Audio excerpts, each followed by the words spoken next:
Hello beautiful people, welcome back to my vlog. ಎಲ್ಲರೂ ಹೇಗಿದ್ದೀರಾ? So last night ನಾನು ಮತ್ತು ಅನ್ನ ಸ್ವಲ್ಪ ಹೊರಗೆ ಹೋಗಿದ್ವಿ. ಯಾಕೆ ಅಂದರೆ ನಮಗೆ ಕೋಲ್ಡ್ ಕಾಫಿ ಕ್ರೇವಿಂಗ್ಸ್ ಆಗಿಬಿಟ್ಟಿತ್ತು. So obviously late night cold coffee cravings ಅಂದ್ರೇ ನೆಗ್ಡಿಗೆ ಹೋಗೋದಲ್ವಾ. ಬನ್ನಿ ಮತ್ತೆ ಹೋಗುವ. ನಾನು ಮತ್ತು ಅನ್ನ ಮೆಗ್ದಿಗೆ ಹೋಗಿ ಕೋಲ್ಡ್ ಕಾಫಿ ಕುಡ್ಕೊಂಡು ಟೈಮ್ ಸ್ಪೆಂಡ್ ಮಾಡಿ ಮತ್ತೆ ಮನೆಗೆ ಬಂದ್ವಿ. ಮನೆಗೆ ಬಂದಾದಮೇಲೆ ನನ್ನ ಬೇಬೀಸ್ ಚೋಕು ಮತ್ತು ಬ್ರೂನು ಏನು ಮಾಡ್ತಿದ್ದಾರೆ ಅಂತ ನೋಡುವ. ಅದಾದಮೇಲೆ ಇದು ನನ್ನ ನೈಟ್ ಸ್ಕಿನ್ ಕೇರ್ ಮಾಡಿಕೊಂಡು ಸ್ಕಿನ್ಗೆ ಸ್ವಲ್ಪ ಕೇರ್ ತೊಗೊಂಡು ಫೈನಲಿ ನಿದ್ದೆ ಮಾಡುವ ಸಮಯ.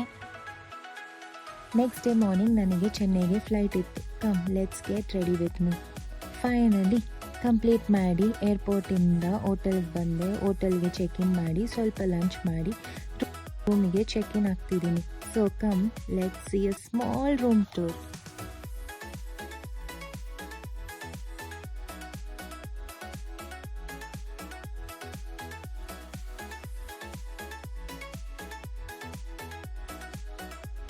ರೂಮ್ ಟೂರ್ ಆದಮೇಲೆ ಫ್ರೆಶ್ ಅಪ್ ಆಗಿ ಸ್ವಲ್ಪ ಹೊತ್ತು ರೆಸ್ಟ್ ಮಾಡಿಕೊಂಡು ಆ್ಯಕ್ಚುಲಿ ಇವತ್ತು ಯಾರಿಗೂ ಸರ್ಪ್ರೈಸ್ ಕೊಡೋಕ್ಕೆ ಹೋಗ್ತಿದ್ದೀನಿ.